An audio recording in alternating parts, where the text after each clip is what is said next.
Hello दोस्तों, स्वागत है आपका परीक्षा रणनीति के यूट्यूब चैनल में। और दोस्तों, आज से हम आपके लिए पॉलिटी की भी एमसीक्यूज़ की सीरीज़ लेके आ रहे हैं, जिसमें आपके लिए 20 क्वेश्चन रहेंगे। तो दोस्तों, अगर आपको वीडियो अच्छी लगे तो लास्ट तक ज़रूर देखिए, क्योंकि यह जितने भी क्वेश्चन हैं आपके लिए आगामी परीक्षाओं के लिए बहुत ही इम्पोर्टेंट है। कुछ क्वेश्चन इनसे पिछले जो विगत वर्षों में पेपर हुए हैं उनमें भी आए हुए हैं, और आने वाले जो भी आगामी पेपर हैं उनके लिए भी यह बहुत ही इम्पोर्टेंट क्वेश्चन है। तो आप जो भी आपको इम्पोर्टेंट लगे उन क्वेश्चनों को नोट डाउन करते चलिएगा। तो चलिए शुरुआत करते हैं, पहले क्वेश्चन की तरफ चलते हैं आज का। तो पहला क्वेश्चन है, किस राज्य में अनुच्छेद 356 के अंतर्गत राष्ट्रपति शासन सामान्यतः अधिकतम कितनी अवधि के लिए लगाया जा सकता है? तो पहला ऑप्शन हो 2 वर्ष, बी दूसरा ऑप्शन है बी 1 वर्ष, तीसरा ऑप्शन है सी 6 महीने, और चौथा ऑप्शन है डी 3 वर्ष। तो इसका जो राइट आंसर होगा ऑप्शन डी 3 वर्ष के लिए जो है राष्ट्रपति सामान्यतः क्या कर सकता है, अनुच्छेद 356 के अंतर्गत क्या करता है, शासन अधिकतम अवधि के लिए लगाया जा सकता है। ठीक है, उसके बाद चलते हैं दूसरे क्वेश्चन की तरफ। 9 दिसंबर 1946 को संविधान सभा की प्रथम बैठक हुई। किस प्रमुख राजनीतिक दल ने इसका बहिष्कार किया था? तो ऑप्शन ए है मुस्लिम लीग ने, ऑप्शन बी है प्रजा सोशलिस्ट पार्टी ने, ऑप्शन सी है गरम दल ने, ऑप्शन डी है भारतीय जनसंघ ने। तो इसका जो राइट आंसर होगा दोस्तों, ऑप्शन ए मुस्लिम लीग ने। मुस्लिम लीग ने क्या किया था, इस बैठक का क्या किया था, बहिष्कार किया था। चलते हैं हमारे तीसरे क्वेश्चन की तरफ। तो हमारा तीसरा क्वेश्चन है, मौलिक अधिकारों के बारे में सुनवाई करने का अधिकार किसको दिया गया है? तो इसका ऑप्शन ए है उच्च न्यायालय, ऑप्शन बी है सर्वोच्च न्यायालय और उच्च न्यायालय, ऑप्शन सी है सर्वोच्च न्यायालय, और ऑप्शन डी है प्रधानमंत्री। तो दोस्तों, इसका जो राइट आंसर होगा ऑप्शन बी सर्वोच्च न्यायालय। चलते हैं हमारे चौथे क्वेश्चन की तरफ। तो चौथा क्वेश्चन है, 1960 के पश्चात निम्न राज्यों का गठन किया गया, इनके गठन का सही क्रम क्या था? तो दोस्तों, आपको बताना है इसमें से सही जो राज्य है उनका गठन का यहाँ पे आपको बताना है सही क्रम।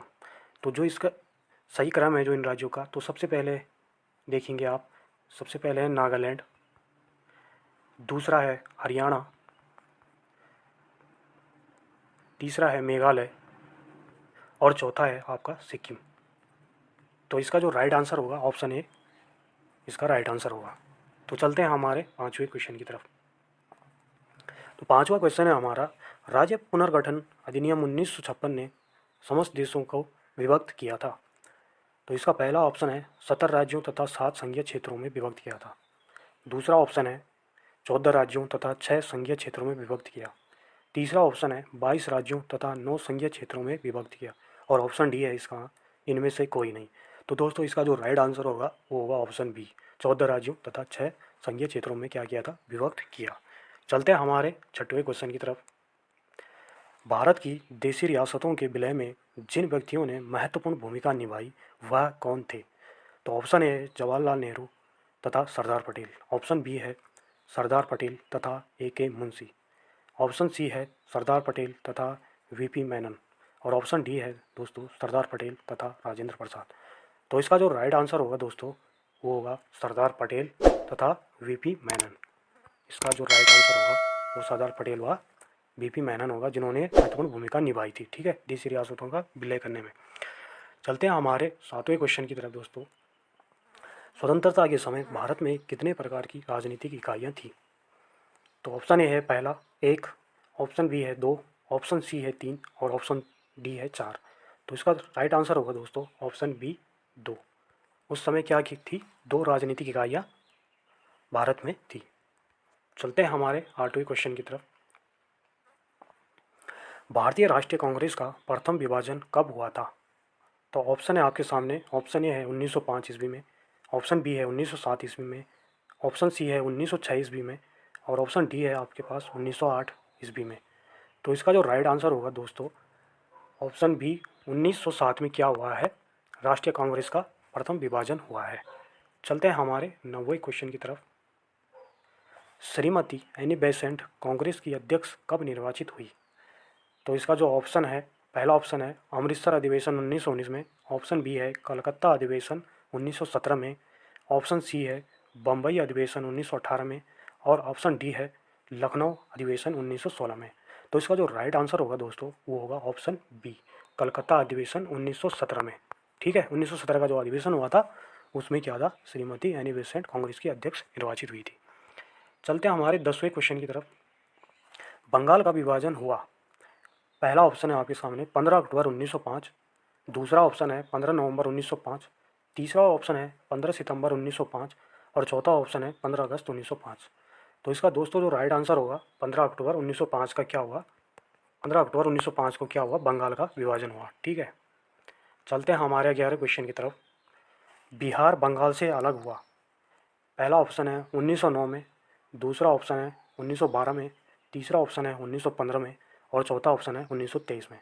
तो इसका जो राइट आंसर होगा दोस्तों ऑप्शन बी, 1912 में बिहार क्या हुआ, बंगाल से अलग हुआ है। चलते हैं हमारे 12वें क्वेश्चन की तरफ।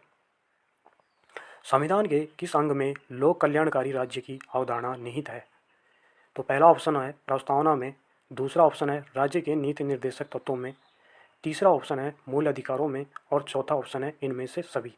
तो इसका जो राइट आंसर होगा दोस्तों ऑप्शन बी, राज्यों के नीति निर्देशक तत्वों में क्या है, संविधान के अंग का लोक कल्याणी राज्य की अवधारणा निहित है। चलते हैं हमारे 13वें क्वेश्चन की तरफ। अनुशीलन समिति का संबंध है, तो ऑप्शन ए है भगत सिंह, ऑप्शन बी है B D Savarkar, option C है दादा भाई नौरोजी और ऑप्शन डी है चंद्रशेखर आज़ाद। तो इसका जो राइट आंसर होगा दोस्तों option B, V D Savarkar. ठीक है, वी डी सावरकर जी ने अनुशीलन जो समिति थी उसका उससे संबंधित है इनका ऑप्शन। अब अगला क्वेश्चन, क्वेश्चन नंबर 14 है, लोकतांत्रिक विकेंद्रीकरण की योजना करने वाली समिति का क्या नाम है? तो इसका पहला ऑप्शन है महादेवन समिति, दूसरा है कोठारी समिति, तीसरा है बलवंत राय मेहता समिति और चौथा है अशोक मेहता समिति। तो इसका जो राइट आंसर होगा दोस्तों ऑप्शन सी, बलवंत राय मेहता समिति। ठीक है, बलवंत राय मेहता समिति थी। 15वां क्वेश्चन है आपके लिए दोस्तों, संविधान के किस अनुच्छेद के प्रावधान के लिए अंतर्गत भारत सरकार द्वारा भारत रत्न, पद्म विभूषण आदि अलंकार प्रदान किए जाते हैं? तो इसका जो राइट आंसर होगा दोस्तों, इसमें जो ऑप्शन है, ऑप्शन ए है अनुच्छेद 18 में, ऑप्शन बी है अनुच्छेद 19 में, ऑप्शन सी है अनुच्छेद 20 में और ऑप्शन डी है अनुच्छेद 23 में। तो जो ये भी उपाधियाँ दी जाती है दोस्तों, ये दी जाती है ऑप्शन ए अनुच्छेद 18 में, सारी जो भी उपाधियाँ हैं वो दी जाती है अनुच्छेद 18 में। चलते हैं हमारे 16वें क्वेश्चन की तरफ। राष्ट्रपति के त्यागपत्र की सूचना उपराष्ट्रपति किसको देता है? तो इसका पहला ऑप्शन होगा लोकसभा के अध्यक्ष को, दूसरा ऑप्शन है प्रधानमंत्री को, तीसरा ऑप्शन है जनरल को और चौथा ऑप्शन है इनमें से कोई नहीं। तो इसका जो राइट आंसर होगा दोस्तों ऑप्शन ए, लोकसभा के अध्यक्ष को राष्ट्रपति त्यागपत्र की सूचना उपराष्ट्रपति को देता है। ठीक है, चलते हैं हमारे 17वें क्वेश्चन की तरफ। गोवा को 25वें राज्य का दर्जा कब दिया गया था?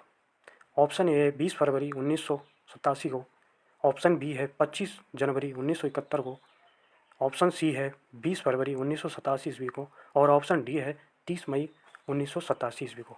तो इसका जो राइट आंसर होगा दोस्तों ऑप्शन डी, 30 मई 1987 ईस्वी को गोवा को 25वां राज्य का दर्जा दिया गया था। चलते हैं हमारे 18वें क्वेश्चन की तरफ।